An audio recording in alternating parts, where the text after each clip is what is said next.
क्या कभी घर पर अपना खुद का ड्रोन बनाने का सोचा है? अगर हाँ, तो ये सारी जानकारी आपके लिए ही है।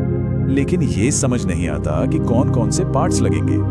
कोई बात नहीं, आज सब कुछ क्लियर हो जाएगा।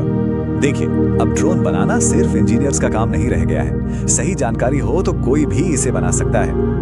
तो चलिए सबसे पहले देखते हैं ड्रोन की बॉडी, मतलब उसके मेन पार्ट्स कौन से होते हैं। सबसे पहली और जरूरी चीज है इसका फ्रेम।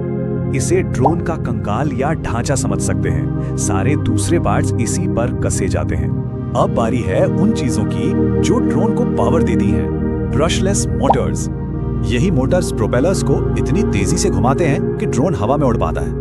और इन मोटर्स पर लगते हैं प्रोपेलर्स, यानी ड्रोन के पंखे। ये हवा को नीचे की तरफ धकेलते हैं, जिससे ड्रोन को ऊपर उठने के लिए लिफ्ट मिलता है। और अब आता है सबसे जरूरी पार्ट, फ्लाइट कंट्रोलर। ये ड्रोन का दिमाग है। हवा में बैलेंस और कंट्रोल सब यही संभालता है। तो ये तो हो गए बॉडी पार्ट्स। अब बात करते हैं ड्रोन के इलेक्ट्रॉनिक दिमाग की। इसमें मुख्य हैं ESC, लिपो बैटरी और ट्रांसमीटर रिसीवर। कैमरा लगाना ऑप्शनल है। ESC का काम है मोटर्स की स्पीड को कंट्रोल करना। स्टेबल फ्लाइट के लिए ये बहुत जरूरी है। फिर है लाइपो बैटरी, जो ड्रोन को पावर देती है। जितनी ज्यादा कैपेसिटी उतना लंबा फ्लाइट टाइम। और ये है ट्रांसमीटर और रिसीवर। आसान भाषा में कहें तो अपना रिमोट कंट्रोल। अच्छा, इन सब पार्ट्स को जोड़ने के लिए कुछ टूल्स भी तो चाहिए होंगे। एक सोल्डरिंग आयरन, स्क्रू ड्राइवर और हाँ, लाइपो बैटरी के लिए एक खास चार्जर।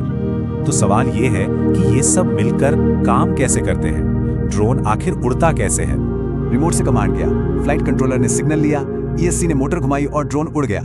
हाँ, ड्रोन बनाना एकदम आसान भी नहीं है, पर एक बार सीख गए तो डिलीवरी या कैमरा ड्रोन कुछ भी बन सकता है। तो अब अगला स्टेप क्या है?